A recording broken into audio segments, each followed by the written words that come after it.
মহাকর্ষ অধ্যায়ের বিভিন্ন সংক্ষিপ্ত উত্তরভিত্তিক প্রশ্নোত্তরের প্রথম পর্বে যে প্রশ্ন উত্তরগুলো দেখাচ্ছি তোমরা দেখে নাও।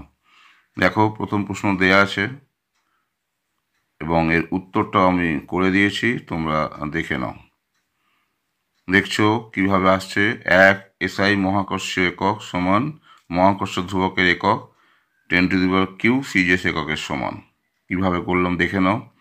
তাহলে ঘুরিয়ে বলতে পারি 1 সিজিএস একক মানে 10⁻³ SI একক। তাহলে এর অর্থ কি পরিষ্কার লিখে দিয়েছি, তোমরা দেখে নাও। সুতরাং এখান থেকে আমি বলতে পারি যে মহাকর্ষ ধ্রুবকের এসআই পদ্ধতির মান এইটা হচ্ছে, অর্থাৎ 6.67 ইন্টু 10⁻⁸ ইন্টু 10⁻³ করলে এই ফ্যাক্টরটা চলে আসছে। তাহলে তোমরা ধরতে পারছো। এর পরের প্রতিটি প্রশ্ন খুবই ইম্পর্টেন্ট প্রশ্ন, তোমাদের করে দেখাচ্ছি, তোমরা শুধু দেখে যাও এবং খাতায় নোট করো। দেখতে পাচ্ছ এটা খুব ভালো প্রশ্ন, দেখে নাও।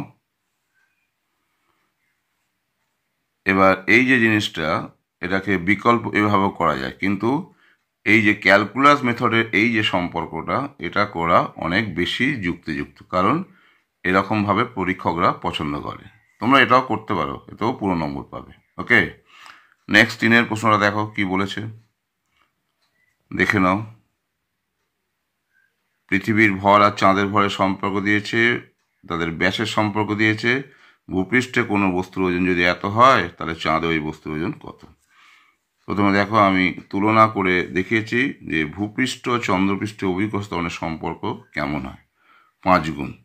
ভূপৃষ্ঠের মান চাঁদের মানের 5 গুণ। এবং সেক্ষেত্রে আমি দেখো কিভাবে ভার দিয়ে সম্পর্কটা বার করেছি, কারণ বস্তুর ভার মান হচ্ছে ভর ইন্টু অভিকর্ষ ত্বরণ। এটা কাজে লাগিয়ে আমি দেখালাম যে ভূপৃষ্ঠে যদি কোনো বস্তু 90 কেজি ওয়েট হয়, তাহলে চাঁদে মুন তাতে ওজনটা হবে 18 কেজি ওয়েট। ওকে, এর পরের প্রশ্নটা 2 নম্বরের জন্য খুব ছোট প্রশ্ন। পৃথিবীর ভর ও ঘনত্ব করো কত। আমি এই সম্পর্কটা বেসিক সম্পর্ক, এটা থেকে এটা বার করেছি। পৃথিবীর ভর হচ্ছে এসআই পদ্ধতিতে হচ্ছে এত, আর মহাকর্ষ ধ্রুবকের সঙ্গে গড় ঘনত্ব বা অভিকর্ষ ত্বরণের সঙ্গে গড় ঘনত্বের সম্পর্ক, এই যে সম্পর্ক, এখান থেকে এই যে ইকুয়েশন, এখান থেকে মান টান বসিয়ে দেখো আমি করে দেখাচ্ছি যে গড় ঘনত্ব হচ্ছে 5.5 ইন্টু 10⁻³ kg/m³।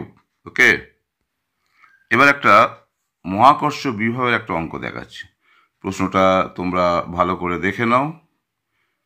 প্রশ্নের বক্তব্য দেখো, এবার আমি সমাধানটা করে দেখিয়েছি, তোমরা দেখে নাও।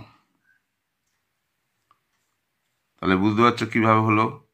ছবিটা আঁকো, দুটো বস্তুর ভর দেওয়া আছে, তাহলে মধ্যবিন্দুতে মহাকর্ষ বিভবের মান কত, মহাকর্ষ বিভবের এই যে রাশিমালা, এটা কাজে লাগিয়ে অঙ্কটা হলো। এরপরে উচ্চতার সঙ্গে জি এর মানের পরিবর্তনের কিছু অঙ্ক দেখাচ্ছি। প্রথম প্রশ্ন বলছে ভূপৃষ্ঠ থেকে কত উচ্চতায় জি এর মান ভূপৃষ্ঠের 25% হবে। দেখে নাও, দেখো কীভাবে করেছি। ভূপৃষ্ঠে অভিকর্ষ ত্বরণের রাশিমালা, ভূপৃষ্ঠ থেকে এই উচ্চতার অভিকর্ষ ত্বরণের রাশিমালা, এবার ভাগ করেছি, সম্পর্ক দেয়া আছে। এবার জাস্ট সরল করে আমরা দেখালাম এই সমান আর, এখানে উল্লেখ্য কিলোমিটারে পৃথিবীর ব্যাসার্ধ হচ্ছে 6400 কিলোমিটার, হোয়ারাস মাইল হচ্ছে 4000 মাইল। তোমরা এইভাবেও তোমরা অঙ্কটা দেখাতে পারো। ওকে, ঠিক একই প্রশ্ন যদি এইভাবে দেয়, দেখে নাও। 6 নম্বর প্রশ্ন কি বলেছে, ভূপৃষ্ঠ থেকে 2 মাইল উচ্চতায় জি এর মান কত। এই যদি টু মাচ লেস দেন আর হয়, সেক্ষেত্রে এই সম্পর্কটা তোমরা কাজে লাগাবে। দেখো h/r কত, 2/4000, নিশ্চয়ই টু মাচ লেস দেন 1। সুতরাং 2 মাইল উচ্চতার ক্ষেত্রে আমি এই সম্পর্কটা কাজে লাগাবো। এবার দেখো মান বসিয়েছি, তাহলে অ্যান্সার হয়ে গেল 979.02 সেমি/সেকেন্ড স্কোয়ার। এবার গভীরতার সঙ্গে জি এর মানের পরিবর্তনের দুটো অঙ্ক দেখাচ্ছি। প্রথম প্রশ্ন বলছে ভূপৃষ্ঠ থেকে কত গভীরতায় জি এর মান ভূপৃষ্ঠের 25% হবে। দেখো ভূপৃষ্ঠ থেকে ডি গভীরতায় অভিকর্ষ ত্বরণ যদি জি ডবল প্রাইম হয়, তাহলে ইকুয়েশন হচ্ছে এইটা। এবার কন্ডিশনটা বসিয়ে দিয়েছি, এখানে বসিয়েছি, এবার আমি সরল করে দেখালাম ডি ইকুয়াল হচ্ছে 3r/4। নেক্সট প্রশ্নটা খুবই ইম্পর্টেন্ট প্রশ্ন, বলছে ভূপৃষ্ঠ থেকে দেখো স্বল্প এইচ উচ্চতায় আর ভূপৃষ্ঠ থেকে ডি গভীরতায় যদি জি এর মান সমান হয় তাহলে H/D কত হবে। তাহলে দেখো শর্ত বলে দিয়েছে, ভূপৃষ্ঠ থেকে এইচ স্বল্প উচ্চতা হচ্ছে এই রাশিমালা, ভূপৃষ্ঠ থেকে ডি গভীরতা হচ্ছে এই রাশিমালা, প্রশ্নে দুটি সমান বলেছে, G' সমান G', জাস্ট বসিয়েছি, সরল করে দেখো আসছে H/D হয়ে যাচ্ছে 1:2। এরপরে একটা ব্যাখ্যামূলক প্রশ্ন দেখো, ভূপৃষ্ঠ থেকে কোনো উচ্চতায় জি এর মান যা হয় ওই উচ্চতার সমান গভীরতায় জি এর মান তার থেকে বেশি হয়।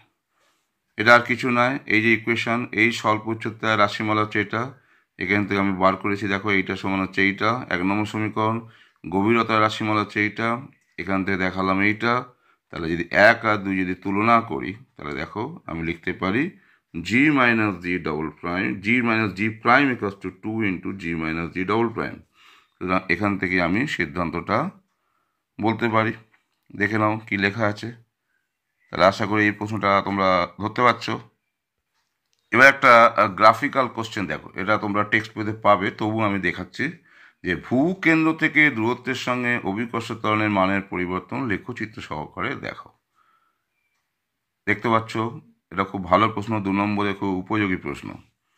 এরপর একটা অঙ্ক দেখাচ্ছি, দেখে নাও। অঙ্কটা পড়ো এবং কীভাবে করেছি তোমরা দেখে নাও। ওকে, তাহলে এখান থেকেই সিদ্ধান্ত নেওয়া যায় যে ভূপৃষ্ঠ সাপেক্ষে বস্তুর ওজন হ্রাস হচ্ছে 2 mgh/R।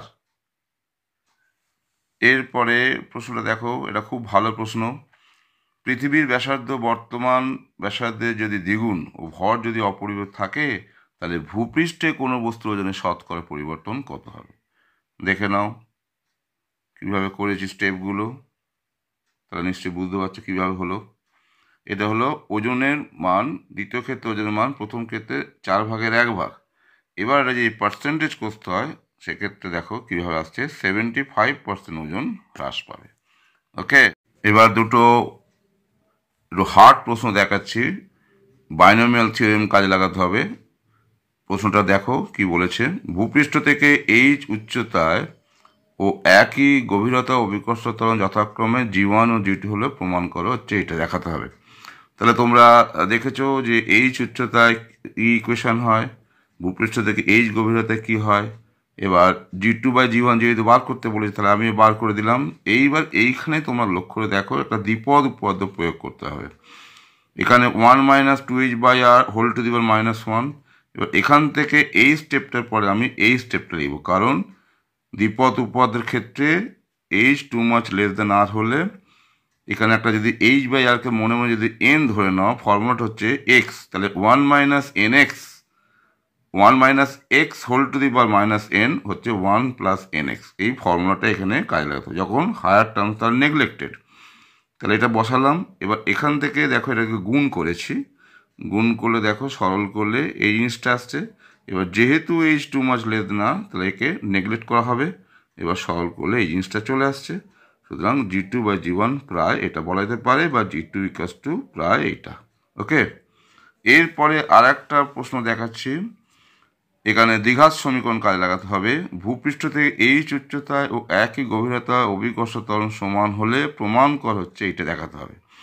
দেখো ভূপৃষ্ঠে অভিকর্ষ ত্বরণ নিশ্চয়ই এটা জানো, এইচ উচ্চতায় কী হয় এটাও আগে দেখেছো। এবার ভাগ করেছি, ভাগ করতে দেখো এরকম একটা ইকুয়েশান ডেভেলপ হয়েছে। এরপরে গভীরতার ইকুয়েশানটা লিখলাম, যেহেতু দুটো সমান, এবার মান বসিয়ে আমি সরল করছি, সরল করলে আলটিমেটলি এরকম একটা দ্বিঘাত সমীকরণ আসবে। দ্বিঘাত সমীকরণের সিদ্ধার্থ ফর্মুলা প্রয়োগ করলাম। এবার এখানে দেখো যেহেতু এইচ নেগেটিভ হতে পারে না তাহলে এই নেগেটিভ ভ্যালুটাকে আমাকে অ্যাভয়েড করতে হবে, সুতরাং আমি এটা লিখব।